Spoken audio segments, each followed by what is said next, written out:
നമസ്കാരം. ഇൻസൈറ്റ് റിപ്പോർട്ടിലേക്ക് സ്വാഗതം. പ്രഭാത വാർത്തകൾ വായിക്കുന്നത് അനു മനു. 2025-26 കേരളത്തിലെ ഗ്രാമീണ തദ്ദേശ സ്ഥാപനങ്ങളിലേക്കുള്ള സഹായത്തിന്റെ ഒന്നാം ഗഡുവായ 260.20 കോടി കൈമാറി മോദി സർക്കാർ.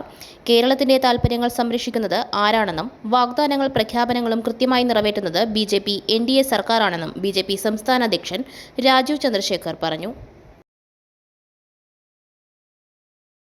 ലക്നൌവിൽ കേരളത്തിന്റെ വിജയഭേരി. കായിക കേരളത്തിന് ഇത് ചരിത്ര നിമിഷം. ലക്നൌവിൽ നടന്ന ദേശീയ അത്ലറ്റിക് ചാമ്പ്യൻഷിപ്പിൽ ജൂനിയർ വിഭാഗത്തിൽ കേരളം ചാമ്പ്യന്മാരായി. സ്കൂൾ കായികമേളയുടെ ചരിത്രത്തിൽ ഇതാദ്യമായാണ് സബ് ജൂനിയർ, ജൂനിയർ, സീനിയർ എന്നീ 3 വിഭാഗങ്ങളിലും ഒരേപോലെ ചാമ്പ്യൻഷിപ്പ് നേടി കേരളം ആധിപത്യം ഉറപ്പിക്കുന്നത്. ഇത് കായിക കേരളത്തിന്റെ ചരിത്രത്തിലെ സുവർണ ലിപികളാൽ എഴുതപ്പെടേണ്ട മുന്നേറ്റമാണെന്ന് വിദ്യാഭ്യാസ മന്ത്രി വി ശിവൻകുട്ടി പറഞ്ഞു. UPA സർക്കാർ നടപ്പിലാക്കിയ മഹാത്മാഗാന്ധിയുടെ പേരിലുള്ള തൊഴിലുറപ്പ് പദ്ധതിയുടെ പേര് മാറ്റി പുതിയ ബില്ലാക്കുന്നതോടെ കേരളത്തിലെ പകുതിയിലേറെ തൊഴിലുറപ്പ് തൊഴിലാളികൾ പദ്ധതിയിൽ നിന്ന് പുറത്താകാൻ സാധ്യതയേറെയെന്ന് രമേശ് ചെന്നിത്തല പറഞ്ഞു. സംസ്ഥാന വയോജന കമ്മീഷന്റെ ലോഗോ പ്രകാശനം മുഖ്യമന്ത്രി പിണറായി വിജയൻ നിർവഹിച്ചു. പുതിയ യുഗത്തിന്റെ തുടക്കം കുറിച്ചുകൊണ്ട് ഇന്ത്യയിൽ ആദ്യമായി സംസ്ഥാന നിയമസഭ പാസാക്കിയ കേരള സംസ്ഥാന വയോജക കമ്മീഷൻ ആക്ടിന്റെ അടിസ്ഥാനത്തിൽ സംസ്ഥാന വയോജന കമ്മീഷൻ രൂപീകരിച്ചു. ഭിന്നശേഷി സമൂഹത്തിന്റെ ശാക്തീകരണവും സാമൂഹിക ഉൾച്ചേർക്കലും മുഖ്യ ലക്ഷ്യമാക്കി സവിശേഷ കാർണിവൽ ഓഫ് ദി ഡിഫറന്റ് എന്ന പേരിൽ ഭിന്നശേഷി സർഗോത്സവത്തിന് തിരുവനന്തപുരം വേദിയാകും.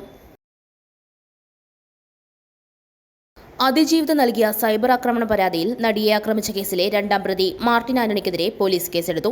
തൃശൂർ സിറ്റി പോലീസാണ് കേസെടുത്തത്. അതിജീവിതയുടെ പേര് വെളിപ്പെടുത്തിയെന്നും സമൂഹമാധ്യമങ്ങളിലൂടെ അധിക്ഷേപിച്ചെന്നുമാണ് FIRൽ പറയുന്നത്. അധിക്ഷേപ വീഡിയോ ഷെയർ ചെയ്തവരും കേസിൽ പ്രതികളാകും. പോറ്റിയെ കേറ്റിയെ പാരഡിയിൽ 4 പേർക്കെതിരെ സൈബർ പോലീസ് കേസെടുത്തു. കേസിൽ ഗാനരചയിതാവ് ഉൾപ്പെടെ 4 പേരെ പ്രതി ചേർത്തു. കുഞ്ഞബ്ദുള്ള, ഡാനിഷ് മലപ്പുറം, CMS മീഡിയ, സുബൈർ പന്തല്ലൂർ എന്നിവരാണ് പ്രതികൾ.